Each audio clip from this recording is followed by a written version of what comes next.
परिसर या वृत्तवाहिनीमध्ये आपलं स्वागत। पाहुयात आजच्या काही ठळक घडामोडी। मोठ्या जोशात व उत्साहात साजरा होणार संकल्पचा संकल्प दांडिया। नवरंगाने आसमंत खुलणार, तरुणाई जल्लोष करणार। गरबा व दांडिया रसिकांचे ठाण्यातील सर्वात प्रसिद्ध आणि आवडते ठिकाण म्हणजे संकल्प प्रतिष्ठानचा संकल्प दांडिया उत्सव। हा उत्सव संपूर्ण महाराष्ट्रभर प्रसिद्ध आहे। संकल्प प्रतिष्ठान म्हणजे उत्सव आणि परंपरा जपणारे एक अनोखे नाते। संकल्प प्रतिष्ठानतर्फे विविध सण उत्सव हे समाजातील घटकांना एकत्रित आणून गुण्यागोविंदाने साजरे केले जातात। त्याप्रमाणे यंदाही 2006 सालापासून सातत्याने मोठ्या जोशात व उत्साहात साजरा केल्या जाणाऱ्या नवरात्र उत्सवाचे आयोजन शिवसेना उपनेते व संकल्प प्रतिष्ठानचे अध्यक्ष रवींद्र फाटक यांच्यातर्फे येत्या 3 ऑक्टोबर 2024 पासून 12 ऑक्टोबर 2024 पर्यंत रघुनाथ नगर येथे करण्यात आले आहे। संकल्प प्रतिष्ठान आयोजित संकल्प दांडिया 2024 यांचे यंदा 19वे वर्ष असून बेस्ट ग्रुप डान्सरला पहिले पारितोषिक 1 लाख तर बेस्ट ग्रुप डान्स दुसरे पारितोषिक 50,000 आणि बेस्ट ग्रुप डान्स तिसरे पारितोषिक 25,000 व बेस्ट ग्रुप डान्स चौथे पारितोषिक 15,000, बेस्ट ग्रुप डान्स 10,000 तसेच 10 उत्तेजनार्थ ग्रुपला प्रत्येकी 5,000 रुपये रोख रक्कम व सन्मानचिन्ह प्रदान करण्यात येणार आहे। बेस्ट फिमेल डान्सर व बेस्ट मेल डान्सर यांना अँड्रॉइड फोन गिफ्ट देणार असून इतर दांडिया रसिकांना विविध आकर्षित गिफ्ट वाउचर व अनेक बक्षिसं दिली जाणार आहेत। दररोज बेस्ट फिमेल व मेल अशी स्पर्धा देखील सोशल मीडियावर आयोजित केली जाणार आहे। दरवर्षीप्रमाणे यंदाही आपण प्रत्येक दिवसाचे मोफत पासेस उपलब्ध करून दिलेले आहेत, तरी सर्व गरबा रसिकांनी पासेस घ्यावेत असे आवाहन यावेळी आयोजक व संकल्प प्रतिष्ठानचे अध्यक्ष रवींद्र फाटक यांनी माध्यमांशी बोलताना केले। अद्भुत बाब म्हणजे यंदा पहिल्यांदाच जय श्री अंबे माता मंदिरात गेल्या दिवाळीत देवीच्या मूर्तीची प्रतिष्ठापना संपन्न झाली होती। त्याच देवीचे आपण यंदा शारदीय नवरात्र उत्सवात यथोचित पूजा करून नवरात्र उत्सव साजरा करणार आहोत, अशी माहिती आयोजक व संकल्प प्रतिष्ठानचे अध्यक्ष रवींद्र फाटक यांनी माध्यमांशी बोलताना दिली। दरवर्षीप्रमाणे या नवरात्र उत्सवाला उद्यापासून सुरुवात होते आहे। सर्वप्रथम मी ठाण्याच्या सर्व गरबारक्षांना आम्ही नागरिकांना उद्या नवरात्रीच्या मनापासून शुभेच्छा देतो। त्याचबरोबर उद्या नवरात्र उत्सव सुरुवात होत असताना उद्या सकाळी आमची प्राणप्रतिष्ठा आणि पूजा होणार आहे। उद्या सकाळपासून या नवरात्र उत्सवाला या मंदिरातून चालू होईल। पण यंदा खास करून 19 वर्ष नवरात्र उत्सव आम्ही करतोय। पण यंदा 19व वर्ष असताना दुर्गा माता ते आज येऊन बसलेली आहे आणि ती जिद्दीत असल्यामुळे तिची सेवा करण्याची आम्हाला मिळालेली आहे आणि ती करण्याची संधी या वर्षीपासून मिळते आहे। आणि ती करत असताना आपण सर्व ठाण्याच्या दांडिया रसिकांना मी सगळं महाराष्ट्राच्या रसिकांना उद्यापासून या संकल्प प्रतिष्ठानला भाग घेत आपण सर्वजण याला भेट द्यावी अशी मनाची इच्छा आहे। आणि 19 वर्ष करत असताना आम्ही लोक आपल्या माध्यमातून अख्ख्या महाराष्ट्र जगा देशामध्ये हा दांडिया यूट्यूबच्या माध्यमातून, मीडियाच्या माध्यमातून, चॅनलच्या माध्यमातून, अदर आपल्या इलेक्ट्रिकच्या माध्यमातून अख्ख्या देशामध्ये पोहोचला आहे। तसंच उद्यापासून हा सुरुवात झाल्यानंतर आपल्या माध्यमातून लोकांपर्यंत जाईल। यावर्षी नवीन स्वामी समर्थ प्रतिष्ठानच्या माध्यमातून ही टीम आपल्या समोर येते आहे। त्यांनी दहीहंडीमध्ये एवढा मोठा इव्हेंट केला ते आपण आपल्या माध्यमातून बघितलंच आहे। पण यावर्षी त्यांना नवरात्र उत्सव पण आम्ही दिला आहे आणि त्या माध्यमातून ही संपूर्ण टीम त्यांची मला वाटतं नवरात्र उत्सवमध्ये या ठाणे शहराच्या मध्ये अख्ख्या महाराष्ट्रामध्ये हा कार्यक्रम सक्सेसफुल करतील। तुम्ही रोज त्यांना टीव्हीच्या माध्यमातून हस्तचित्रामध्ये आपण बघत असता, पण ते आज खरंच ओपन परफॉर्मन्स करण्याच्या माध्यमातून जी तयारी झालेली सुरुवात करतील ते आता आणि ते उद्या तुम्हाला उद्यापासून त्यांचा परफॉर्मन्स दिसेलच। आणि या मंडळाच्या माध्यमातून दरवर्षीप्रमाणे हिंदी असेल मराठी असेल सर्व कलाकार या मंडळाला भेट देत असतात। आपण दरवर्षी बघितलेलंच आहे, पण या वर्षी पण त्याच पद्धतीने हिंदीमधील असतील मराठीमधले असतील सर्व कलाकार इथे भेट देतील। त्याचबरोबर आमचे सन्माननीय नेते महाराष्ट्राचे मुख्यमंत्री सन्माननीय एकनाथ शिंदे साहेब, त्याचबरोबर उपमुख्यमंत्री देवेंद्र फडणवीस साहेब, अजित पवार साहेब आणि सर्व मंत्री आणि आमचे सर्व नेते या मंडळाला भेट देतात।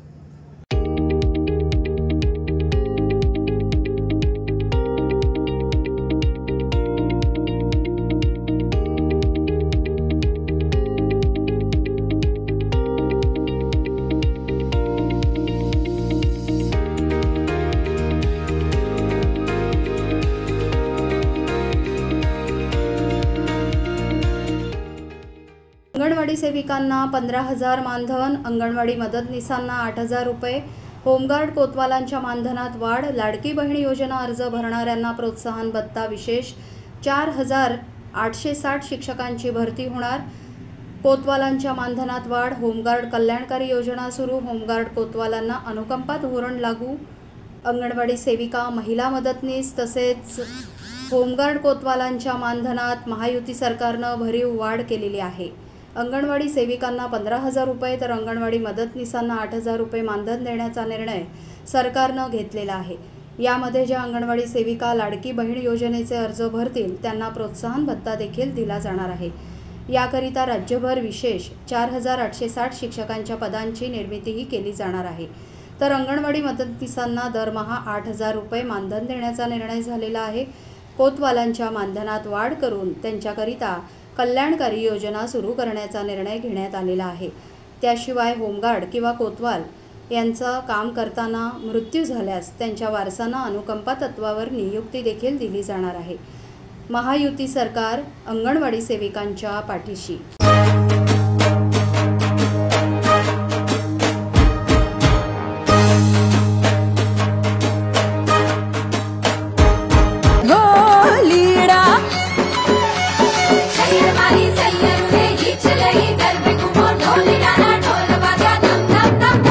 घेरदार घूमता रूपरू झूमता हैया ने चोरे गोरी तमे मन गाली धामो हीरा।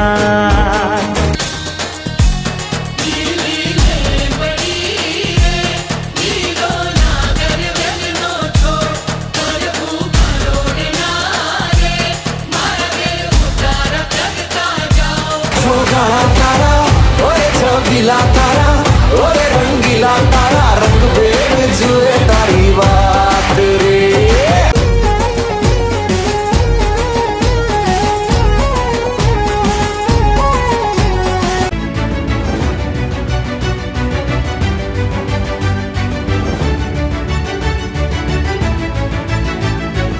महाराष्ट्रात MBA आणि वाचू विशारद या अभ्यासक्रमाच्या प्रवेशाची मुदत CET सेलकडून वाढवण्यात आलेली आहे। 23 ऑक्टोबर 2024 पर्यंत MBA ची प्रवेश प्रक्रिया सुरू राहणार आहे। अखिल भारतीय तंत्र शिक्षण परिषदेने तंत्र शिक्षणाअंतर्गत येणाऱ्या विविध अभ्यासक्रमांच्या प्रवेशासाठी 1 महिन्याची मुदत वाढवली आहे। यामध्ये प्रथम वर्ष आणि द्वितीय वर्ष लॅटरल प्रवेशाची मुदतवाढ विद्यार्थ्यांना मिळालेली आहे। संस्थात्मक स्तरावर कॅप थेरीनंतर रिक्त राहिलेल्या प्रथम आणि द्वितीय वर्ष MBA अभ्यासक्रमाची प्रवेश प्रक्रिया आता 23 ऑक्टोबर पर्यंत राबवली जाणार आहे। महायुती सरकारमुळे विद्यार्थ्यांना हा मोठा दिलासा मिळालेला आहे।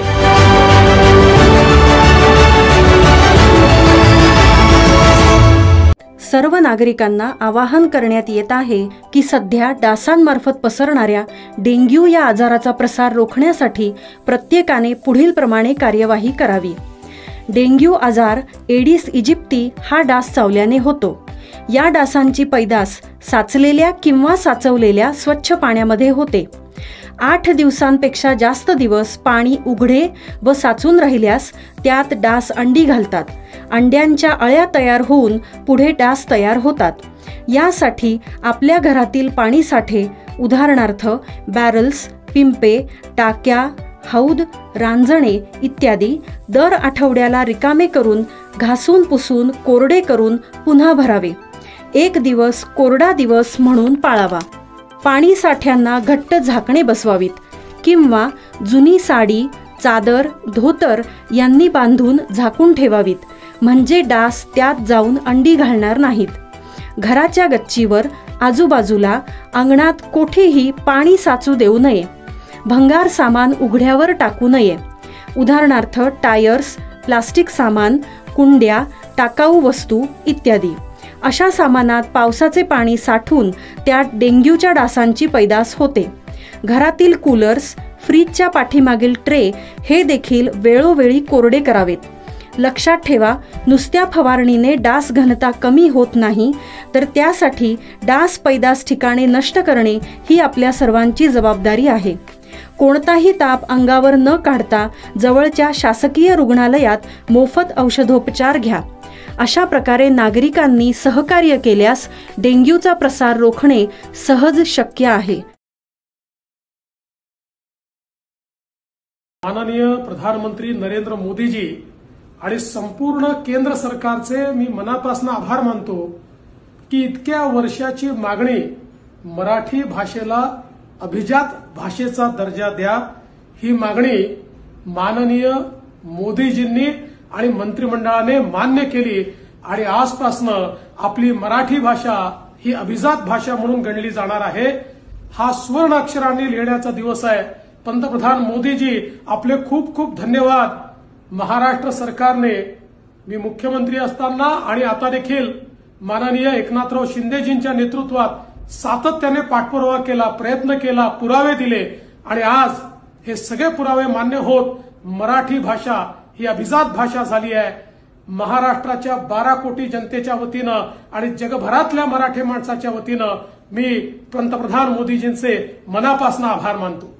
माई माऊलीची माया अनमोल माया ऊन सावली सुखाची ममतेची छाया तुला आठवतो मनी साठवतो दिसे आसवात ही तुम्हाला ए आई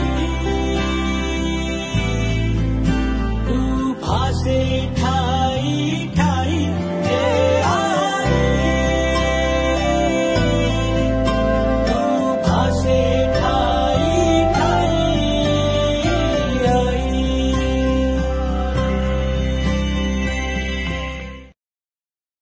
तर या होत्या आपल्या शहरातील काही ठळक घडामोडी. उद्या पुन्हा भेटू याच वेळी याच ठिकाणी. धन्यवाद.